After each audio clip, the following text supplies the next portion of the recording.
أعوذ بالله من الشيطان الرجيم. بسم الله الرحمن الرحيم.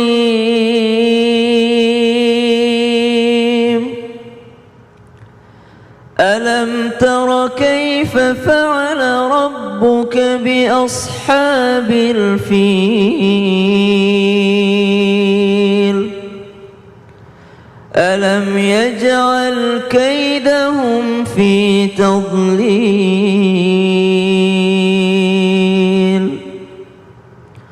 وأرسل عليهم طيرا أبابيل ترميهم بحجارة من سجيل فجعلهم كعصف مأكول.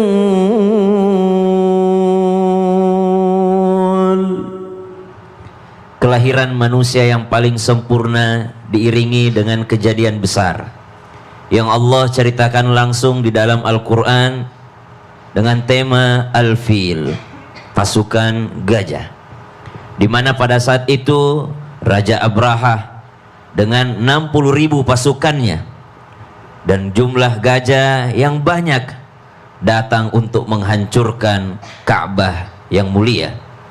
Akan tetapi Allah Subhanahu wa Ta'ala mengerahkan pasukan burung ababil dengan membawa babatuan daripada neraka sehingga mereka hancur lebur bagaikan ulat.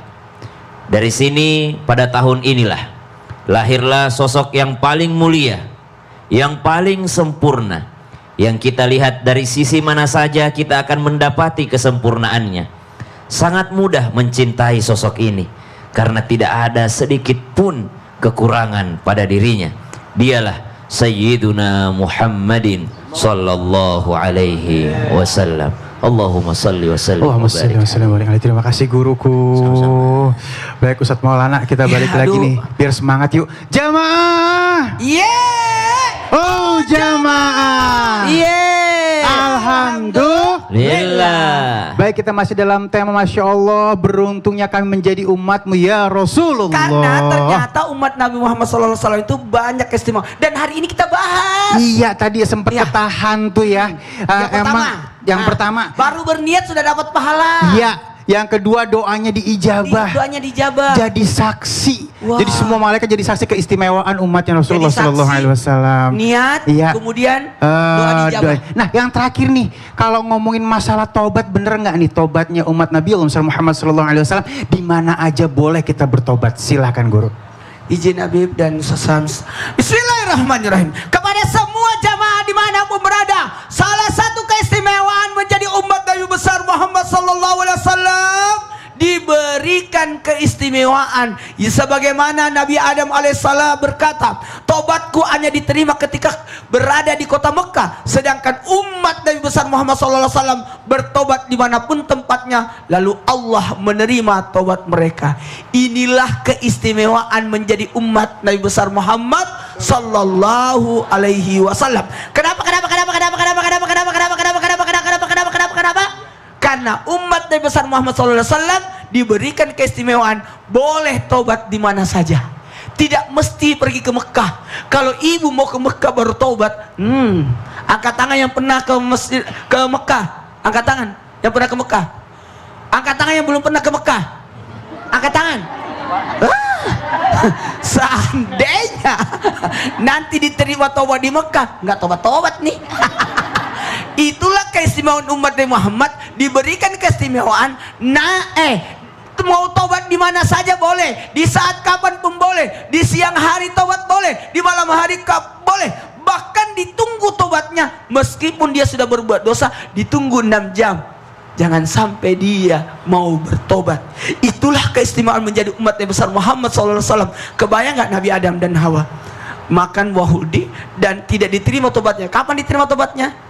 Nanti pada saat berada di Mekah baru dapat. diterima tobatnya. Kita ini alhamdulillah kapan saja, di mana saja, saat kapan saja, kalau mau bertobat terbuka pintu tobat kepada umat besar Muhammad Sallallahu alaihi wasallam. Ya Allah, jadi jangan mikir-mikir kalau mau tobat aja. Tobat udah aja. Kita ini umat yang luar biasa, Masya umat Allah. spesial. Dan insya Allah apapun yang kita lakukan kalau dengan tobat diampuni dosa-dosa kita. Terima kasih guruku. Dan baik, ini dia keutamaan umatnya Nabi Muhammad Sallallahu Alaihi Wasallam, yaitu tentang sholat. Kita minta ilmunya. Ya Habibi, bener nggak sih nabi-nabi terdahulu itu ada sholatnya juga? Terus panjang nggak waktunya? Sependek kita nggak nih? Silakan ya Habibi. Seorang imam mengatakan, ya bakhtana bin nabi, ya bakhtana bir rasul, dhukhri wa fakhri wa bahamil alihil hamul. Seorang imam salaf, beliau mengatakan, alangkah beruntungnya kita punya baginda Nabi besar Muhammad sallallahu alaihi wasallam. Nah, di antara keberuntungan kita mendapatkan ibadah sholat yang langsung Allah subhanahu wa ta'ala angkat Rasul bertemu dengan Allah untuk mengambil perintah sholat dengan 50 rakaat. Umat terdahulu ada sholatnya dengan syariat dari nabinya masing-masing dari Allah.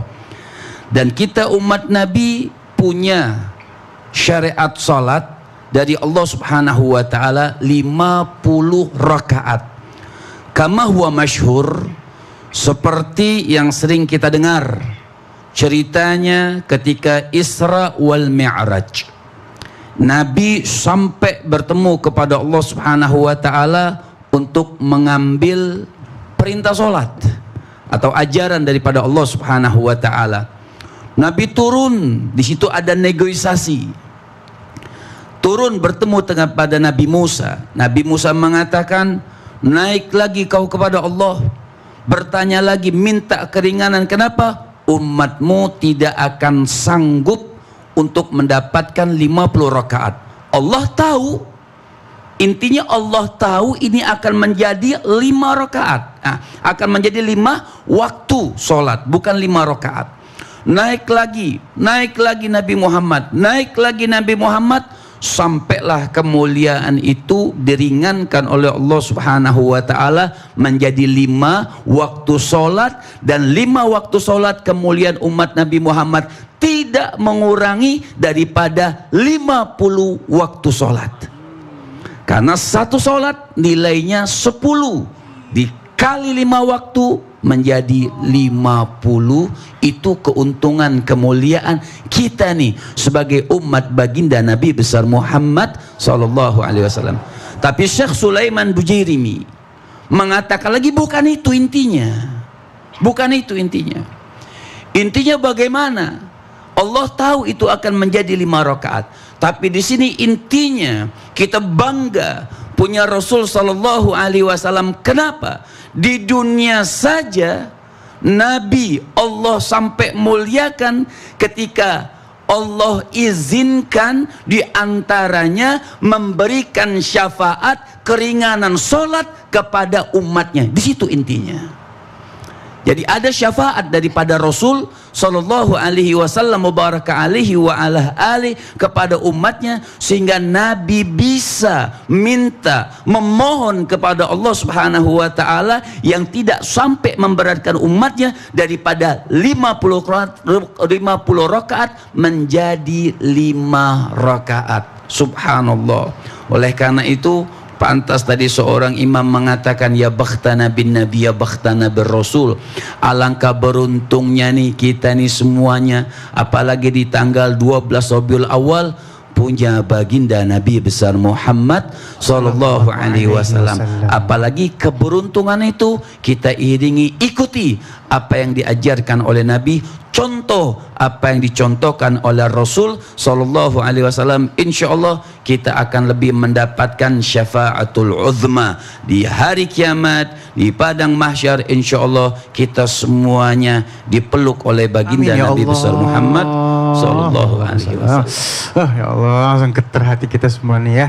Guru, kadang-kadang kita ini pengen banget diakui menjadi umatnya Nabi Allah Muhammad SAW, dan kita berharap Nabi Allah Muhammad SAW mau mengakui kita jadi umatnya.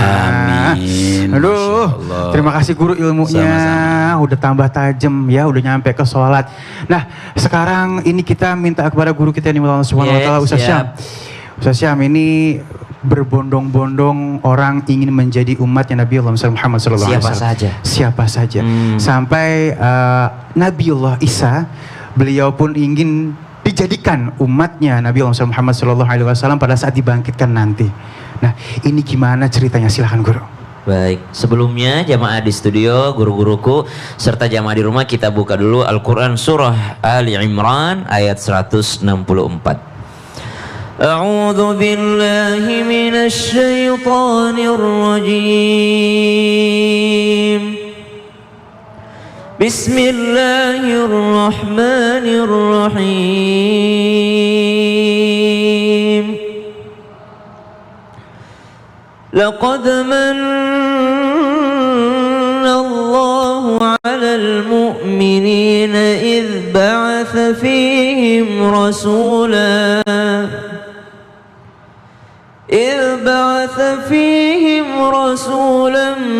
min anfusihim yatlu 'alaihim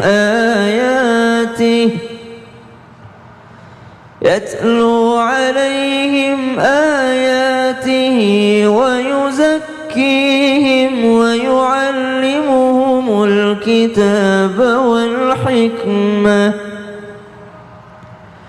wa in kanu min qablu lafi dhalalin mubin.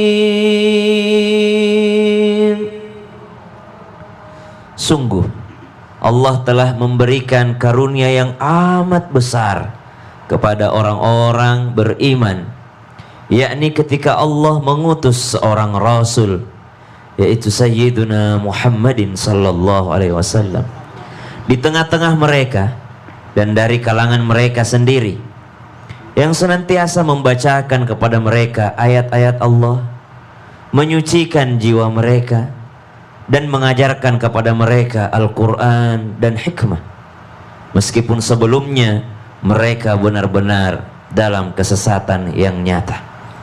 Apalah kita ini jikalau seandainya bukan Nabi besar Muhammad sallallahu alaihi wasallam yang rela mendaki Gua Hira, mendaki gunung beliau, menerima ayat-ayat Allah Subhanahu wa taala, tertimpa kotoran, berdarah beliau, berkeringat beliau, tersakiti di jalannya untuk menerima ayat-ayat Allah Subhanahu wa taala, dan itu semua diajarkan kepada kita umatnya. Sekarang sangat mudah kita menemukan Al-Quran, menemukan mushaf Al-Quran. Di setiap rumah kita mungkin semua ada mushaf Al-Quran, dan itulah yang diperjuangkan oleh baginda Nabi besar Muhammad sallallahu alaihi wasallam. Maka tidak heran sebuah riwayat menceritakan Nabi Isa alaihissalam berada di atas sebuah gunung yang tinggi. Lalu Nabi Isa alaihissalam dipertontonkan oleh Allah Subhanahu wa taala sebuah batu permata, bongkahan batu permata yang sangat indah. Maka Nabi Isa mengatakan bahwasanya batu permata ini adalah makhluk Allah yang sangat indah, makhluk Allah yang sangat mulia.